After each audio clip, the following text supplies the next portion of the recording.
Hello, my name is Les Brown, Mrs. Mamie Brown's baby boy, and I want to thank you so much for joining us. You know, at this particular time, I want you to, first of all, pat yourself on the back and take the time to thank yourself for becoming involved in a process for looking at your life. If there's ever time that we need to begin to stop and think and assess ourselves, that time is now. When you begin to look at the foreclosure rate that's going on in the country and the foreclosures and the bankruptcies, and in addition to that, the violence and people losing their jobs and the level of uncertainty and fear that people are feeling. And I think there's a level of stress in the air unlike anything we've ever felt before. And so just to take the time to think, to pause, and particularly not only looking at what's going on, but asking yourself the question, how's this affecting me? You know, we want to all become successful, but I've found that there's some success that's toxic success. What I mean is that you don't want to end up going after goals and dreams and neglect yourself. I want you to think about your goals and dreams and things that you want to achieve, and at the top of the list, I want you to put up there your strategy for being here. I just came from the doctor. Let me share something with you. I don't care what goals and dreams that you have. You've got to have your health in order to be here. So at the top of my list, and I'm suggesting you put it at the top of your list, your strategy, your game plan for being here. What are you going to do to take better care of yourself? That's one of the first things I want to ask you about. Because when I look at my life at 64, and I used to think people in their 50s were old, but now that I'm 64, I said, look here, people in their 80s and 90s, they're old people. My goal is to be here not only just to see my grandchildren, but to see my great-grandchildren and my great-great-great-grandchildren. But in order to be here, that's not just lip service, that's a commitment with my time, with my energy, and the choices that I make. So I want you to think about your strategy for being here, and I want you to think about your goal for securing your life in your future. See, as I get older, my goal right now is to become an asset to my children rather than a liability, financially and physically. See, I don't want to be a burden to my children. I don't even know if they like me that well.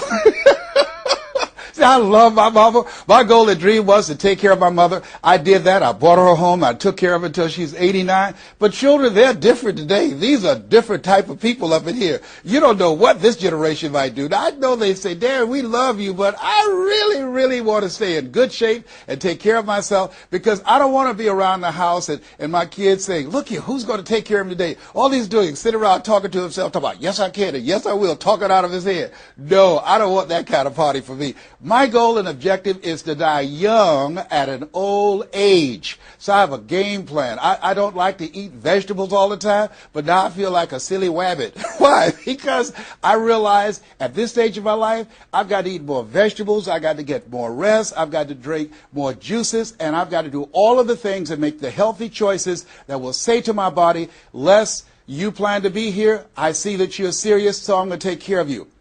I do 160 push-ups every morning nonstop. Why? I couldn't do that at 15 or 20. But at this stage of my life, I've got to do those kinds of things in order to challenge my body, to stretch my body, and to indicate I plan to be here. What's your plan? What's your goal? Because if you don't have a goal for being here is not a given. When I was a kid, we used to go to funerals of old people. I can't tell you how many young people whose funerals I've gone to. I can't tell you how many. And so, and there's something about between 40 and 60. I don't know what it is about that period in time. Between 40 and 60, if you're approaching 40, I can tell you, and you already know, life begins to intensify. Things happen to you, and things happen to people you care about. Between 40 and 60, if you can make it through that period, you can take a deep breath, because most people don't make 60. Most people don't. And why? And I think it's because people just take it for granted that they're going to be here. So I want to share with you some goals and strategies as you think about your goals. I want you to visualize yourself having optimal health. Having your right mind. I used to ask my mama, Mama, every Sunday you stand up in church and other older members of the church say, I want to thank the Lord for waking me up in my right mind this morning. Why do y'all say that all the time? She said, don't worry, son. You live long enough, you'll find out. She was absolutely right. I went in the room the other day to find something. I got in there, and I couldn't remember what I was looking for. I came out. I remembered what I was looking for. I went back in. I found it. Then I couldn't remember why I was looking for it. One of our children said, Daddy, you need some ginkgo biloba. I said, what's that? She said, something for your memory. I went down to the health food store. I was walking around. The lady said, may I help you, sir? I said, I forgot why I'm here. She said, you need something for your memory. I said, I know. So they took me over to a little section, and I bought the stuff, and then I took it home. Now, I can't remember where I put it. So when I got up this morning, I said, I want to thank the Lord for waking me up in my right mind this morning. See, if you woke up in your right mind this morning, that's a good thing. I called a friend of mine the other day, Miss Williams, said, Miss Williams, how you doing? She said, baby, I'm doing good. She said, I went to the bathroom by myself, not all myself. I said, too much information, too much information. Let me tell you something, but that's a good thing. I know about that. I've been in the hospital. I know what it is not to be able to move. I know what it is to have back challenges. I know what it is to be in pain. So this thing called life, you've got your health. Let me share something with you. That's a good thing. A friend of mine, Bishop T.D. Jakes, said, if you got a problem man or money can solve, you ain't got no problem. I can agree with that. And I learned some things going through that experience. And really, I should say, growing through that experience. My goal at that time was to be here. And trust me, it's better be seen than to be viewed. Are you feeling the brother? Up in here, up in here. So I want you to think about your goals and dreams. And here's what I want you to do right now. I want you to say to yourself, it's possible. It's possible. And I want you to follow along with this process. As you think about your goals and dreams, I want you to write this down. I'm going to give you some strategies to maintaining this possibility mindset. I want you to write down mindset maintenance. Mindset maintenance. Let me share something with you. The easiest thing that I do every year is to live my dream. That is, helping people to realize their potential, to step into their greatness, challenging themselves, reinventing themselves, to start their own businesses. I've helped over 400 people earn millions of dollars. The easiest thing I do every year is what I do on a day-to-day basis, going into prisons and juvenile detention centers, teaching young people mindset development, how to become effective communicators, how to dress like a prospect rather than a suspect. Those are the easy things that I do. Let me share with you the most difficult thing that I've ever done in my life. And that was to believe that I could do it. That's the most difficult thing that I've ever done in my entire life. To believe that I, Les Brown, who was born in an abandoned building on a floor in a poor section of Miami, Florida, with a twin brother. We were adopted. We were 6 weeks of age by Mrs. Mamie Brown, and I called myself Mrs. Mamie Brown's baby boy. All that I am and all that I ever hope to be, I owe to my mother. I saw a sign once that said, God took me out of my biological mother's womb and placed me in the heart of my adopted mother. To believe that I, Les Brown, who was labeled educable mental retarded, put back from the 5th grade to the 4th grade, failed again when I was in the 8th grade, to believe that I had the ability to live the life that I'm now living. No one could have told anybody who knew me, including myself, looking in on us when Mrs. Mamie Brown was raising us in a poor section of Miami, Florida called Liberty City in Overtown, that I would be who I am right now. I didn't even know that. And I want you to think about your goals and dreams, and I want you to expand them. Why? Because it has been said that most people fail in life not because they aim too high and miss. No, most people fail in life because they're just like I was for 14 years. They aim too low and hit. And many never aim at all, not at all. They just go through life surviving. Someone said that many people die at age 25 and don't get buried until they're 65. I was talking to a friend of mine named Rosia, and I said, Rosia, how you doing? And she said, let me tell you something. Life is a mess. I said, girl, what are you talking about? She said, my life is a mess. She said, you know what? She said, I just was sitting up here thinking, I haven't lived. I haven't lived. She said, I've been working hard all my life, paying bills and taking care of my children, and my children are gone, and I've just been thinking, I haven't done anything. She said, when I die, I don't want when people view my body, I don't want them to say, oh, she had a funny expression on her face. I said, what do you mean by that? I don't want to have an expression that I'm mad, because if I died right now, I would be mad. I said, why? What are some of the things you'd like to do? She said, travel. I would love to travel. I'd like to see the pyramids. I've never been to Paris. I want to go to Paris. I've never been there. There are things that I want to see, things I want to do. She said, I want to make a difference in young girls' lives, teenage mothers. I was a teenage mother. I want to be able to make a difference in their lives and see the impact that I had on their lives. And she mentioned a variety of things. And I remember a story about a lady who went to the doctor, and she was diagnosed with terminal cancer. And she came home, and she was sitting at a table, and she was drinking some coffee, and all of a sudden, she just looked up and she said, "I refuse to die an unlived life. I refuse to die an unlived life." And she decided that she was going to live. That up to that point, her life was for her family, for her children, for her husband, but she had left herself out of the equation. Have you ever done that? I remember at a period of my life, I was going to work, and I was working on a job that I hated. And at the same time, I was praying that I wouldn't get fired. I was praying that I wasn't laid off. I was miserable. Nobody was holding a gun to my head, but I showed up every day, and I used a flimsy excuse. Well, I got to pay the bills. I've got a car payment I have to pay. I have a family. I have children. I have a car note, and I have a mortgage note I have to pay. I've got to survive. I was showing up for a paycheck. Ladies and gentlemen, that's not living. And a friend of mine said, "You know when people change?" And I said, "No." He said, "When they get to the point when they say, 'I've had it. I've had it.'" I think the only reason that you're listening to me right now, the only reason that you're watching this webinar, that there's somewhere in your heart of hearts that you've said, as you looked at your life, you said, "I've had it." And not only have you said, "I've had it," but you said also in your heart of hearts, "I can do better than this." And let me share something with you. You can. Because if anybody told me, and I'm going to share some things with you that I've done, not for the purpose to impress you, but to impress upon you what the possibilities are when you work on your mind and have mindset development. Because I've found that how people live their lives is a result of their state of mind. It has been said, you don't get in life what you want, you get in life what you are. So part of the process, number one, is expose yourself to positive messages.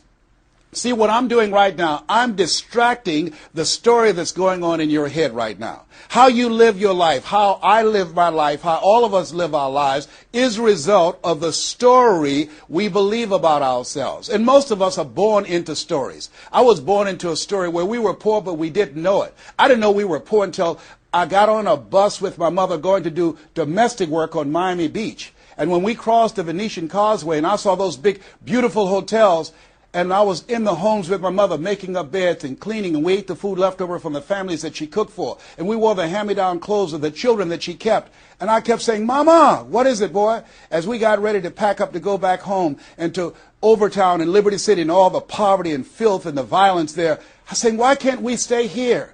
Why can't we stay here?" She said, "Leslie, we can't." "Why?" "Because we can." "Why, Mama? Why can't we?" She said, "It's just the way it is. Now shut up." And I kept saying to myself, why is that the way that it is? And I guess I was okay for Wesley and Margaret Ann and Leonard and Angelo and Sharon and Linda, but it wasn't okay for me. I was curious. I wanted to live like Mr. Swiderski lived. I wanted the big car that he had. I wanted that big home that he had. We lived in a 2-bedroom apartment. It was 7 of us, plus Mama. He had a big mansion, just 3 of them, 10,000 square feet. I said, "Mama, what is it, Leslie? One day, I want to buy you something just like this." My brothers and sisters, when we were on the bus going back, they were just engaged in playful things. I was thinking and dreaming. Mama didn't understand why I was thinking like that, because I'd been exposed to positive messages. I had to take care of Mr. Swiderski. I had to shine his shoes and clean his office. And every day when he was listening to motivational messages, I was hearing those things too. Earl Nightingale, we become what we think about. All of us are self-made, but only the successful will admit it. In order to be successful, you must be willing to do the things today others won't do in order to have the things tomorrow others won't have. Your mind is a machine. You must program yourself for success. Wow. When I heard those words, I said, wait a minute. I could program my mind for success. I can program my mind for wealth. You can too. Trust me. I've earned over $55 million in the last 28 years. Anybody told me that I would be doing what I'm doing right now? I spoke recently in Sweden. They paid me 40,000 euro for an hour speech. I had no idea that this Les Brown that you now see had the ability to do that. I used to work for the Miami Sanitation Department as a garbage collector. I used to be a janitor. I used to do door-to-door sales. I used to work for Sears in Miami on Biscayne Boulevard. I had no idea this Les Brown that you now see had the ability one day to give lectures at Harvard or Yale or Dartmouth University. I had no idea that this Les Brown existed. I don't tell you that to impress you, but to impress upon you. There is more in you. Simba, there's more in you than you have been expressing. All of us have seen Lion King, some great symbols in there. And I say to you, there's more in you right now than's represented in your bank account. There's more in you right now that's being reflected by your life right now. Your life is not a true reflection of your potential. You have greatness within you. You have the ability to do more than you can ever begin to imagine. There's a reason that my favorite book says, as a man thinketh, so is he. And as he continues to think, so he remains. In order for us to begin to break into that level of greatness that we have within ourselves, you have to make a conscious choice every day to expose your mind to positive messages. So I put myself on a regimen. I do this every day, and I suggest that you do it. Write this down. Number one, listen to motivational messages every day. If you have Choosing Your Future, a set of tapes, the CDs that we produce, or Creating Your Greatest Life, I guarantee you, if you do what I'm sharing with you right now, for 6 straight months, every day, your life will never be the same again. I guarantee it 100%. You listen every day for 1 hour to Creating Your Greatest Life, any of those messages, because faith comes by hearing and hearing and hearing. What it will begin to do is interrupt the story in your mind. It will override the story that you believe about yourself. It will distract all the negative thoughts that you have that's holding you back, that held me back for 14 years. When I used to go see the #1 motivational speaker on the planet, Zig Ziglar and Tony Robbins, and my heart said, I can do that. I love to help people. I'm just like my mother. And then my mind would ask how. And I went from my heart to my mind. And my mind would say, Les Brown, you don't have a college education. Les Brown, you've never worked for a major corporation. Les Brown, you were labeled educable mental retarded. They call you DT, the dumb twin. You're not as smart as your brother. Have you ever thought about something you wanted to do and you convinced yourself that you couldn't do it? See, sometimes we need to have some external voices. And so by listening to motivational messages, that began to override the negative thoughts that I had about myself in my mind. And it gave me a new story and empowered me and gave me a vision of myself beyond my circumstances and mental conditioning and started me to writing a new chapter in my life. And so now, money will never be another issue for me. And that was an issue for most of my life because I didn't know what I didn't know and I thought I knew. So one you have to do is that you have to have a mindset development strategy where you are deliberately taking an hour every day listening to a motivational message. Every day. Here's something else.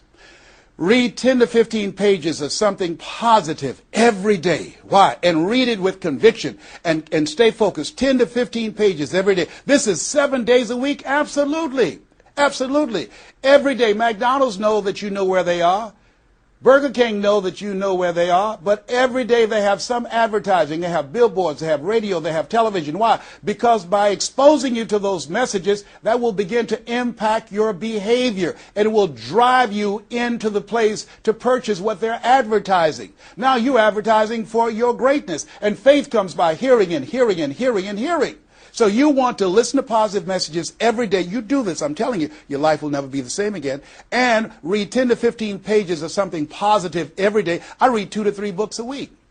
Why? Because I have goals and dreams of things I want to achieve. I want my life to count. I want to make a greater impact. At this stage of my life, I'm working on my children's education. A good man leaves a legacy for his children's children. So I'm working on their education at this point in my life. And as I begin to look at myself, in order to achieve more and to do more, I know I have to work more on my mind. And let me give you an example how this works. The most money I've ever earned in an hour and a half, $260,000. That's the most money I've ever earned in an hour and a half. A lot of people work a whole month and don't do that, or 6 months. Then, and this is the next thing I want you to do.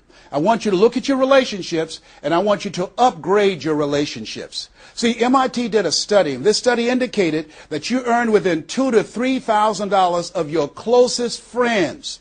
Not only did I start reading books every day and listening to positive messages, but I separated myself from my friends who did not have goals and who did not have dreams. Why? Because people rub off on you. It's called a mind virus. You earn within $2,000 to $3,000 of your closest friends. So when you upgrade your relationships, you got to ask yourself the question, who is it that I need to associate with that I can learn from, that I can grow mentally, emotionally, spiritually, and financially? by aligning myself with another person that I can learn from. And Dr. Dennis Kimbrough said, if you're the smartest one in your group, you need to get a new group. Whoa, think about that. I was the smartest one in my group. And then one person called me who had been admiring me for years and said, Les, I want you to coach me and my trainers on how to tell a story and create value for an audience. And I want to share with you some things. I want to teach you some things, old man. I said, is that right? He said, yes. You always say you're never too old to learn and you're never too young to teach. I want to teach you some things. I said, okay, I'm open to that. Now, let me share this with you. He blew my mind. The most money, as I mentioned to you, I've ever earned, speaking to over 8,000 people in Salt Lake City, Utah, $260,000. I did an event with this individual, just over 500 people, because of what I learned from him, because I upgraded my relationships. I earned over $410,000 in an hour and a half. I was excited, but I was also depressed, because I've been speaking for 28 years. And I started thinking about all the money that I left on the table, all the hotels and plane rides, all of the audiences I spoke to, all of the money that I missed out on because I didn't know that I didn't know, and I thought I knew. I was a big fish in a small pond. I can't tell you, if you don't get anything else, you have to look at your relationships and you've got to ask yourself the question, what is this relationship doing to me?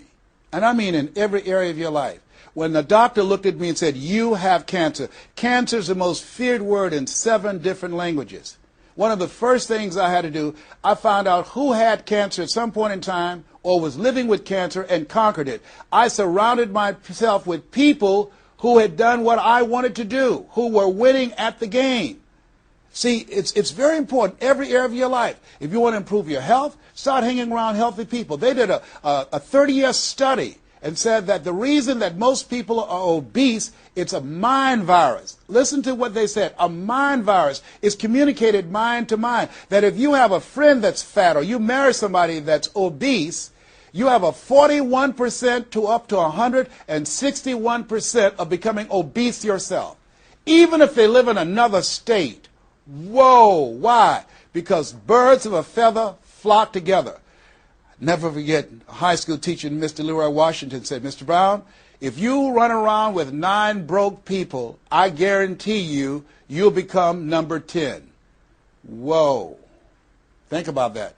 Part of your mindset development, not only listening, not only reading, but you have got to look at your relationships, upgrade your relationships, and continue to evaluate them and make sure they're an asset to you and not a liability. My son John Leslie is a motivational speaker. He has a saying, who should you count on and who should you count out? See, there's some relationships that can start out real positive, and then sometimes we outgrow people. Has that ever happened to you?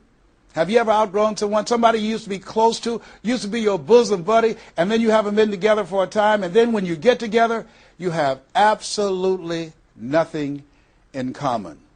Sometimes that happens with family members. My twin brother, it's a strained conversation because he's talking about, Les, did you hear who died? No, I don't get up reading the obituary column. I'm glad my name is not there. Hello, I don't care. I'm focusing on living. Our conversations are so different. Isn't it interesting how you could be raised in the same family, same circumstances, by the same parents and end up dramatically different? It's called life. Here's the other thing that's very important. Write down the goals that you want to achieve. Write them down. Put them on a 3x5 card. And I want you to use a King James Version Bible and Matthew 7:7, ask and it shall be given, seek and ye shall find, knock and it shall be open unto you. I want you to write that on one side of the card. On the flip side of the card, I want you to write down one major goal that you want to achieve.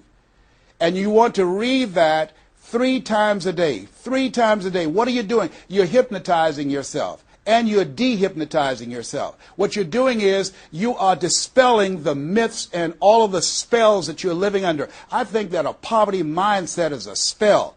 I think that people go so far, and because they're mesmerized by life, they unconsciously stop. And you have to break that spell by constant attention. So on one side you read your goal, that one major goal, 3 times a day. Then the flip side, you flip that scripture over. Ask and it shall be given. Seek and ye shall find. Knock and it shall be given unto you. As you read that every day, 3 times a day, I can tell you, amazing things, breakthroughs will happen for you. Now, we're going to take a break right now, and I want you to take the time to think about this one thing. What is it that you're going to do differently? Because in order to do something you've never done, you've got to become someone you've never been. You've got to be willing to give up who you have been to give birth to who you can become. I want you to take the time and write down one radical change that you're going to make about you, and you know if you do that, your life will never be the same again. This is Mrs. Mamie Brown's baby boy, Les Brown. We're going to take a break right now, and we'll be right back.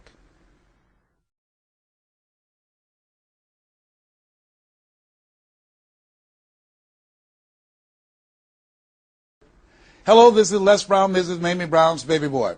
I hope you took some time to really go within because, see, no one knows you like you. You know what it is that you need to work on. I mean, one of my main issues that I had to dramatically change about myself was I had to develop courage.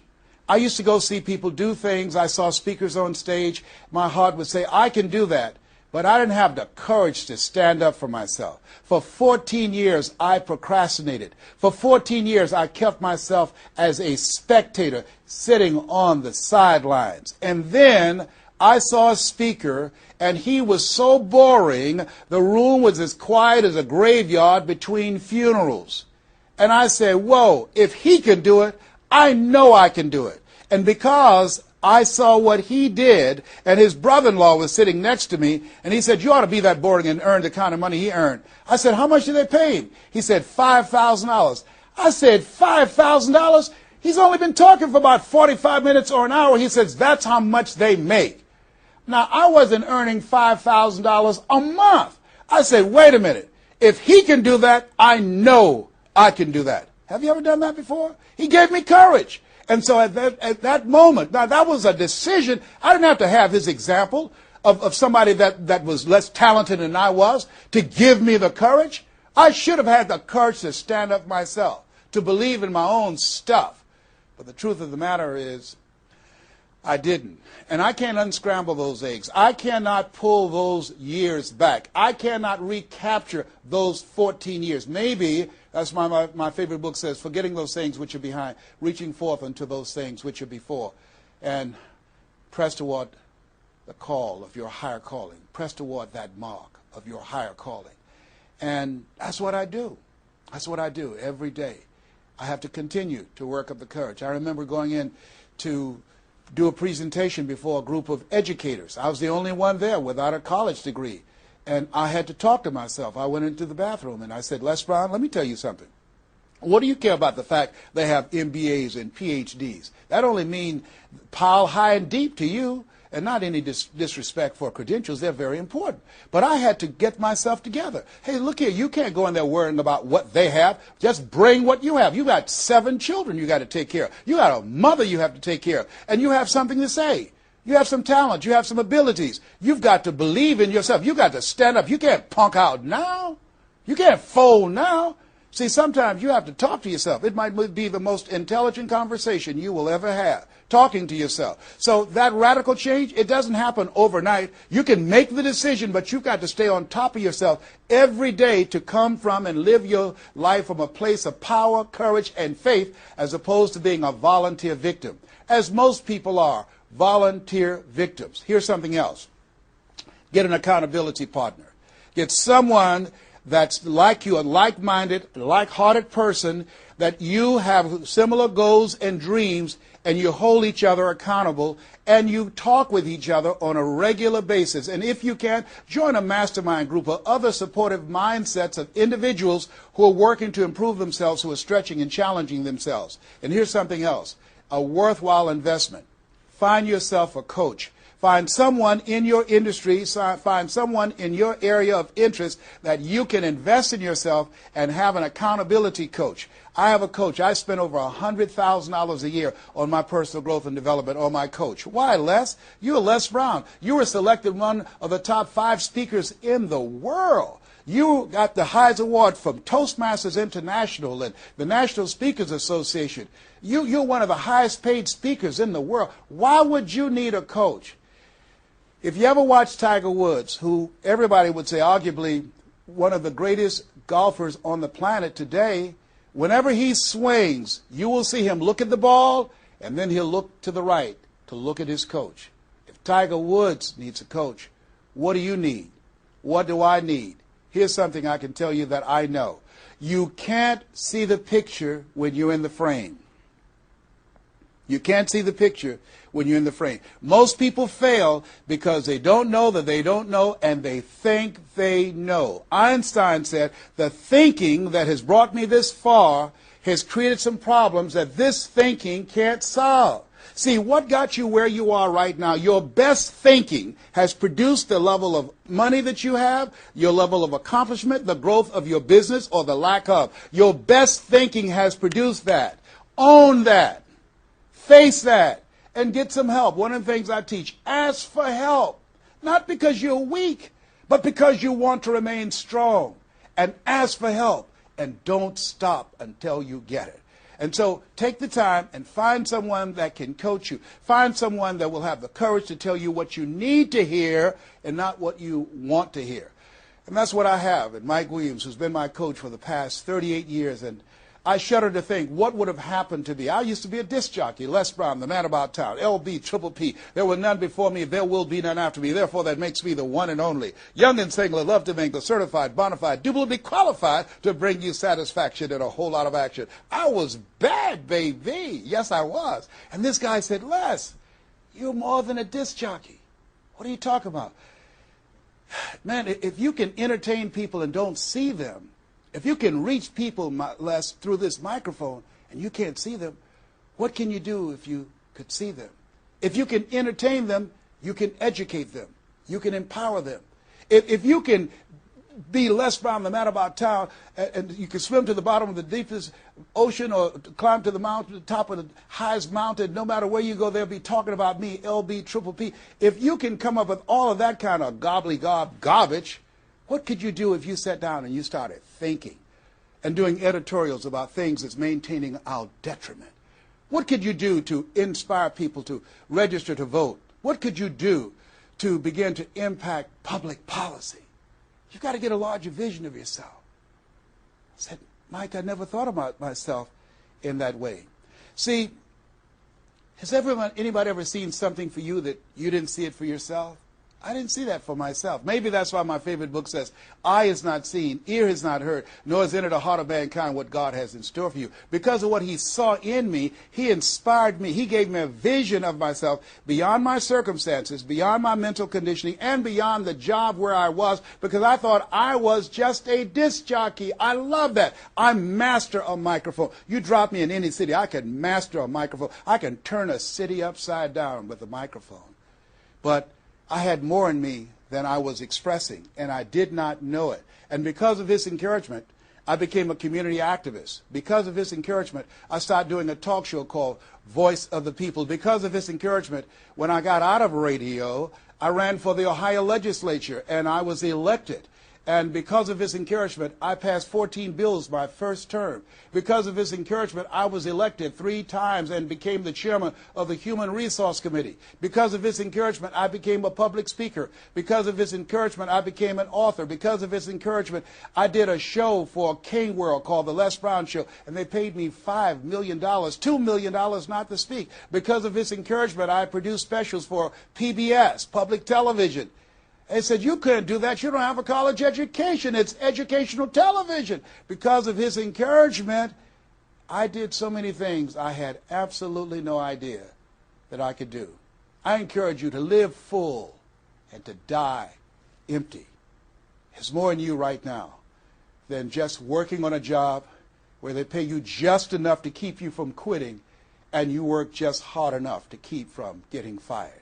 And when you make the decision and identify that key area of your life that you need to make a radical change, things will begin to open up for you. Now, here's the other thing that's very important. Once you identify your goal, I want you to get, if possible, a visual picture of your goal. My major goal was to buy my mother a home. I got the picture of the home with a 12-foot swimming pool and a basketball court on a golf course. I bought that home for my mother. It cost just over $400,000, 10,000 square feet. I had a picture long before I had the money and the down payment to get it. My goal was to be known nationally and internationally as a speaker. I had that goal. I had a card that I had on one side, asking it shall be given, seeking ye shall find, knocking it shall be opened. On the other side I had, I'm the world's #1 orator. I produced that result in my life. I had a goal of becoming a talk show host. I used to watch Phil Donahue, and I put my picture on the screen of the television as I listened to the program. I visualized myself there, and I was called by King World Production, and I had my own talk show. Well, it was the highest rated, fastest canceled talk show in the history of television. Well, at least I had one. It's called life. Now, here's something else. You will fail your way to success. Trust me on that. You can have a lot of failures, a lot of disappointments, but you will fail your way to success. Goethe says, that which does not kill you will make you stronger. See, 85% of people allow their fear of failure to outweigh their desire to succeed. That's why you have to be of good courage. You have to have courage. When life knocks you down, I have a saying, try and land on your back, because if you can look up, you can get up. So once you look at and decide the goal that you want to put some things, put a treasure board or a goal board and have pictures of the goal that you want to achieve so you can see it every day when you get up in the morning and the last thing at night. You're programming your subconscious mind where 9 out of 10 decisions that you make comes from there. Here's something else. Not only do you want a physical picture that you can see every day to remind you, to keep you on course, but the other thing that's very important in achieving your goals, writing your goals down in detail and having 7 action steps that you take every day. Now, Robert Schuller said, by the yard it's hard, but inch by inch, anything is a cinch. You want to think about what are the things I need to do every day. Break it down into increments. You have your 30-day goals, and you have your 3-month goals, and your 6-month goals, and your 1-year goals, all right? You want to break it down in increments. What do you need to do starting today? Don't squander any time. There goes a second. There goes another second. There goes another second. And all the power in the world can't bring it back. So what are 7 things that you can do starting today? And then once you do those 7 things, then you work on all the other stuff. But what are the 7 most important steps that you can take that can move you in the direction of your goal? And when I decided to become a speaker, I started memorizing quotes every day. That was one of the goals I had, to memorize quotes. I have probably over 400 to 500 quotes and statistics in my head in all kind of areas. I've spoken at the National Convention for real estate conventions, RE/MAX. I've spoken for doctors and lawyers. I trained over 5,000 doctors last year, teaching doctors how to communicate with their patients to increase their taking of their hypertension medication, to increase their compliance from 30%. I was paid $640,000 in 1 month, Monday through Thursday, 30 minutes a day. A lot of people work a whole year and don't do that. I don't tell you that to impress you, but to impress upon you. You've got greatness in you. You can do more than you can ever begin to imagine. I had no idea this Les Brown UC existed. I had no idea. And the reason that you're watching me now is because you know in your heart of hearts that you can do what I've done and even more. And so as you begin to think about that, think about writing your goals down, listening to motivational messages, changing your relationships, upgrading your relationships, thinking about 7 things you need to do every day, some radical change you need to make in you. There's an old African proverb that says, if there's no enemy within, the enemy outside can do us no harm. Here's something else that's very, very important. As we talked about having a personal coach, the next thing that's important about reaching your goals is this. What is it as you look in your past that's affecting you right now? I saw a movie called Magnolia, a powerful line in that movie. And the movie said, we might be through with our past, but our past is not through with us. Whoa. Let me share something with you I realize about myself. The reason that I procrastinated for 14 years was because when I was in the 5th grade and Mrs. Mary Ford Williams said to Mrs. Crompton, he doesn't belong here. He is slow. He's not like his brother. And they put me back from the 5th grade to the 4th grade. That affected me. I didn't even realize it. They say sticks and stones will break your bones, but words will never hurt you. Yes, they will. But they can also free you up. Because I'll never forget when I met Mr. Washington. It was my junior year in high school. I had been in special education from the 4th grade all the way up to my junior year in high school. My twin brother always made the honor roll. And he said, young man, work this problem out for me. He was a new instructor. I said, sir, I can't do that. He said, why not? I said, I'm not one of your students. He said, look at me. Yes, sir. Work the problem out anyhow. I can't do what you asked me to do, sir. Why? Sir, because I'm educable, mentally retarded. And the students erupted in laughter. They said, hey, he's D.T. He said, what's that? He's the dumb twin. He's not Wesley. That's Leslie. And he came from behind his desk and he said, don't ever say that again. Someone's opinion of you does not have to become your reality. That was a jarring statement. On one hand, I was humiliated, but on the other hand, I was liberated because he looked at me with the eyes of Goethe, who said, look at a man the way that he is, he only becomes worse. But look at him as if he were what he could be, then he becomes what he should be. And here's what I learned from that experience. I want you to visualize yourself already there. Whatever goal, whatever dream that you have, see the picture complete. See yourself there. Why? We have something at the base of our brains called the reticular activating system. See, you have genius within you, and to prove it, let me give you an example. The other night, I said, I've got to get up tomorrow morning at 7 o'clock. I was at a hotel. I called downstairs and told them to call me at 7 o'clock. The hotel neglected to do it, but I woke up at 7 o'clock on the nose. Have you ever done that before? How did you know when to get up? Hey, that subconscious mind. Everything we need, the answers are already there. Have you ever seen somebody and said, you know what, I remember your face, but I don't exactly know where. And then later on you say, hey, I know where I saw you, and it came. What happened? The conscious mind sent that thought to the subconscious mind, and it pulled that information up and gave it to you. Now, when you begin to hold the vision of what it is you want to achieve, you stimulate what is called the reticular activating system. It's a network like group of cells at the base of your brain. Let me share with you how it works. Have you ever purchased a car? No one goes to buy a car that has the same color that everyone else has. Has that ever happened to you before? But then once you buy the car and you drive it off the lot, you start seeing it everywhere. Say, hey, where did this come from? Let me tell you what happened. You made an investment. And because you made an investment, that piqued your awareness, that stimulated your reticular activating system. Another case in point. I was at a party with a friend of mine, and we were dancing, and music was blasting. She said, wait a minute, my son is crying, he's at the door. I said, your son's not at the door, because even if he were, you wouldn't be able to hear him. And she stopped, went to the door, opened the door, and there her 4-year-old son was at the door. How did she hear it and I didn't hear it and the other people dancing? It wasn't our child. It was her child. Her reticular activating system picked up his whimpering sound. And I'm saying to you that you have that in you. When you focus on your goals and dreams and you visualize it complete, it will stimulate the reticular activating system and it will lead you there following all the other things that we suggested. Now, not only is it possible you can live your dream, it's necessary that you change relationships, that you get a coach, that you meet with other like-minded people that will hold you accountable, that you write your goals down, that you have 7 steps that you do every day on your goals to monitor to see where you are. But you've got to take full responsibility. If everything work out for you, fine. If you have the money, fine. If you can get the help and support of friends and family members and your spouse, great. But if you don't, all of those things are minor things. The major key to your reaching your goals is you. Nobody's going to work on your dream harder than you. Trust me on that one. You've got to take responsibility to make it happen. If it happens when you come out the gate, fine. But if you fail, so what? Come back again and again and again and again. If it's something that you love, if it's your passion, until you do it. George Bernard Shaw said, the people that make it in this life, they look around for the circumstances that they want, and if they can't find them, they create them. Here's something else.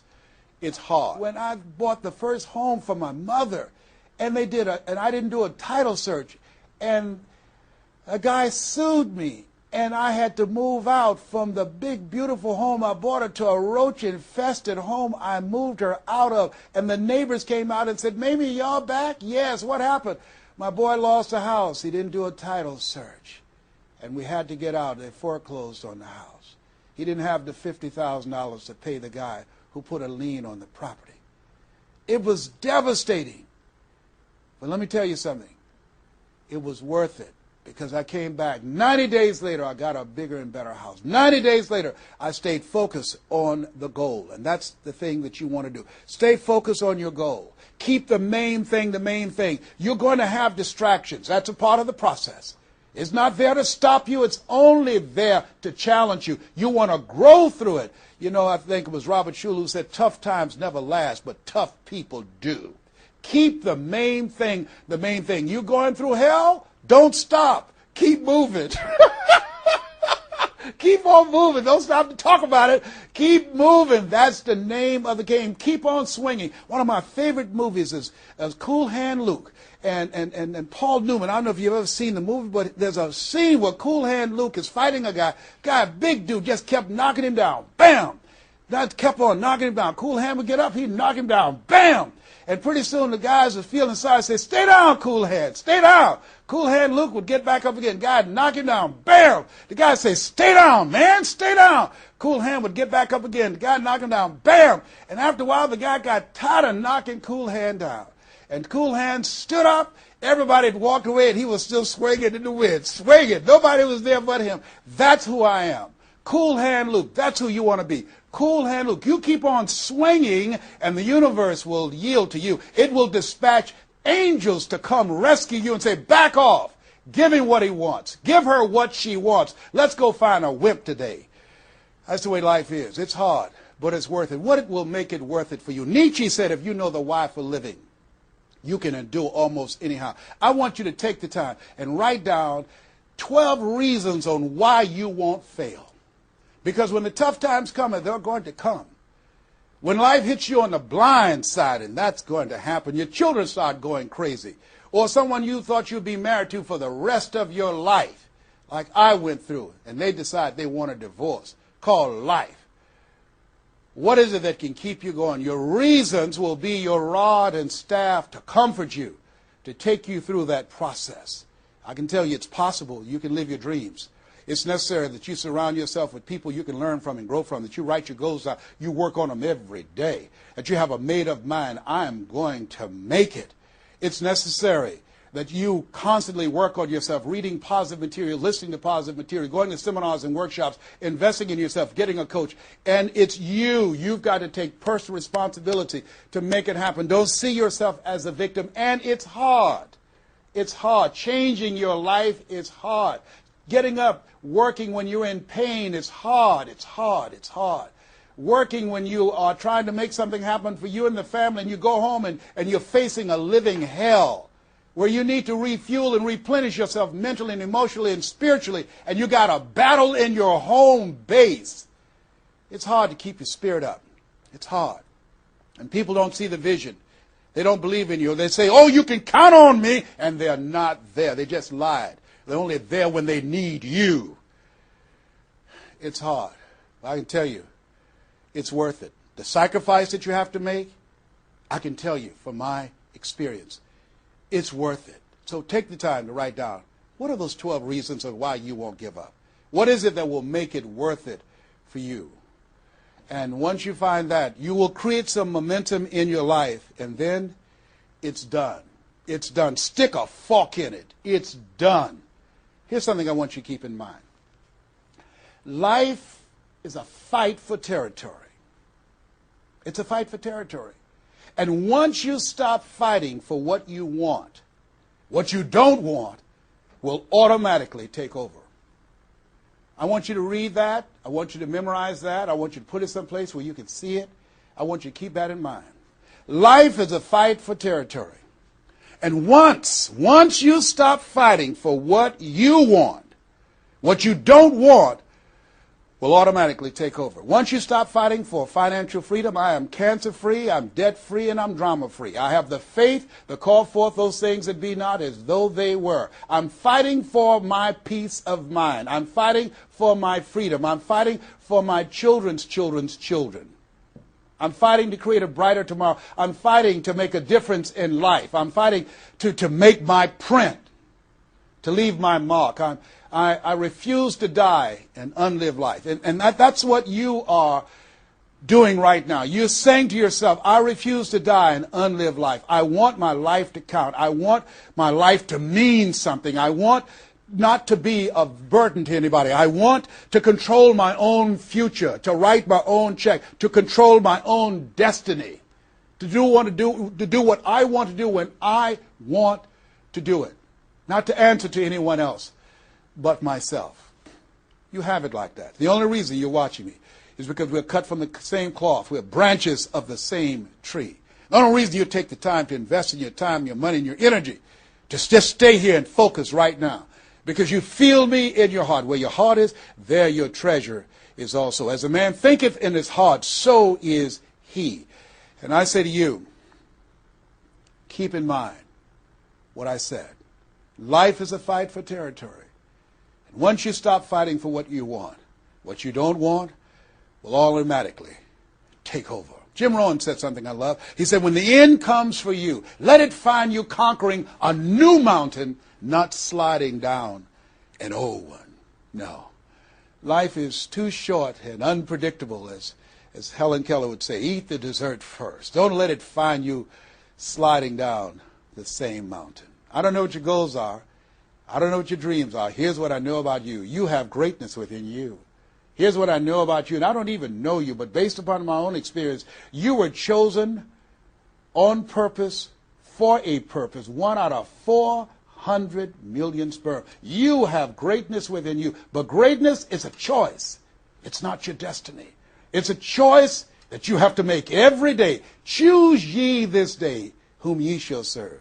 The mediocre part of yourself or the greatness that you were chosen for. This has been Mrs. Mamie Brown's Baby Boy. I hope you've gotten some value out of this. It's been a plum-pleasing pleasure as well as a privilege. God bless you. God bless your dream. And God bless the greatness that is in you. The world needs you, and we need you now. And so it is.